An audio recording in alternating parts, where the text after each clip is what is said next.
एक और अनुग्रह दिन दान में देने वाले प्रभु को सारा आदर और महिमा आज सुबह के समय अर्पित करते हैं। आप सभी प्रियजनों को प्रभु यीशु मसीह के नाम से मेरा स्नेह अभिवादन। यूहन्ना रचित सुसमाचार उसका 10वां अध्याय उसका 9वां वचन।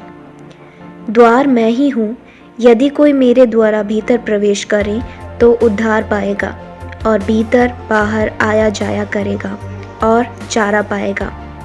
पढ़े गए वचन से यीशु उद्धार का एकमात्र द्वार विषय लेते हुए आज का वचन मनन करने में प्रभु हमारी सहायता करने पाए।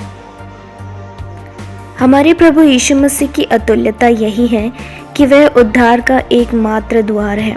उद्धार पाने का एक ही मार्ग है और वो है यीशु मसीह। यीशु जगत का उद्धार करता है। यीशु परमेश्वर का इकलौता पुत्र है और यीशु द्वारा जो भी प्रवेश करता है वो उद्धार प्राप्त करता है। एक द्वार से भीतर आ जा सकते हैं और बाहर भी जा सकते हैं। एक कमरे में बहुत सा सामान भर दें तो बाहर जाने का एक द्वार ज़रूर होगा।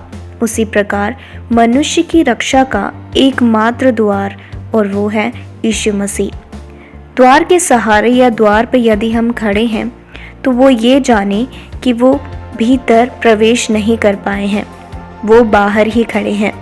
हमेशा के लिए हो सकता है कि वो बाहर ही रह जाए, क्योंकि उद्धार का द्वार अब बंद होने वाला है, जो कभी भी बंद हो सकता है।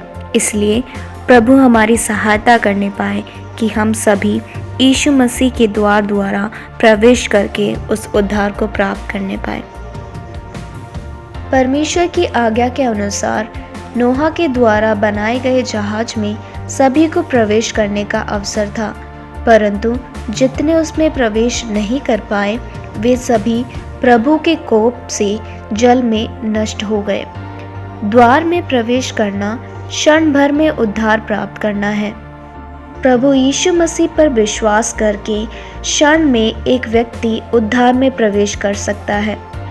क्रूसीकरण के समय में क्षण भर ही उस डाकू का मन फिरा हुआ और वह स्वर्ग राज में प्रवेश करने पाया। इसीलिए मेरे प्रियो, इंतज़ार करके ना बैठे। जिस प्रकार कहा जाता है नाउ और नेवर, उसी प्रकार आज आप यीशु मसीह पर विश्वास नहीं कर पा रहे हैं तो यह गौर कीजिएगा कि यह क्षण भी नष्ट होने वाला है। इसीलिए प्रभु यीशु मसीह द्वार द्वारा हम उस उद्धार के जहाज में जल्द ही प्रवेश करने पाए।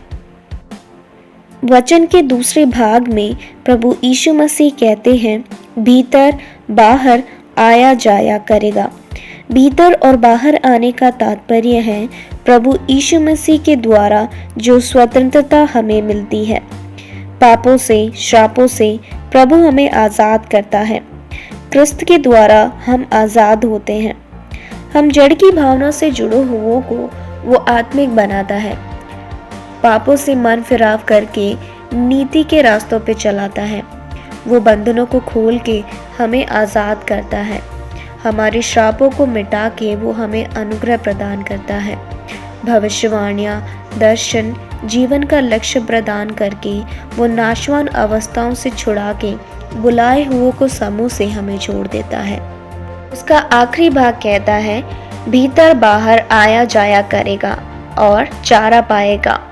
कहने का अर्थ है हमें उद्धार मिल गया है, इसलिए हमारा जीवन तो सफल है। बस ऐसा सोचकर अपने जीवन को व्यतीत नहीं करना है, परंतु उस उद्धार में जिस प्रकार हमने विश्वास करके प्रवेश किया है उसी प्रकार हमें उसकी जय घोषणा करते हुए बाहर जाना है।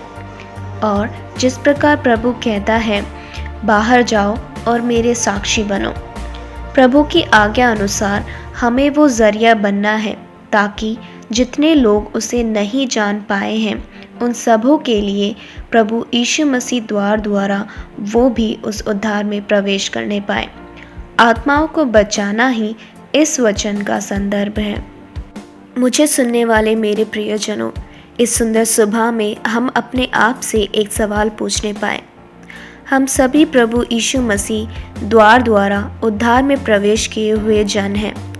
उस उद्धार की जय घोषणा करते हुए क्या हम बाहर गए? क्या हम किसी के लिए एक जरिया बनने पाए? 2020 साल अब अंत ही होने वाला है। इस संसार में नष्ट होने वाली संपत्ति, स्वाधीनता, पदवियां हमारा लक्ष्य न होने पाए, परंतु स्वर्गीय प्रतिफल के लिए हम आत्माओं को उद्धार में लाने वाले एक जरिया बनने पाए। यह जरिया बनने के लिए हमें संसार में जाने की जरूरत नहीं है, परंतु हमारे आसपास ही शांति, समाधान और सहायता चाहने वाले हैं, धर्म, प्रत्याशा चाहने वाले हैं, क्रिस्त की चाह रखने वाले अनेकों हैं। उन सबों के लिए हम एक जरिया बनने पाए ताकि वो सभी प्रभु यीशु मसीह द्वारा उस उद्धार में प्रवेश करने पाए। ऐसा करने में प्रभु हमारी सहायता करे। May you have all a blessed day. Amen.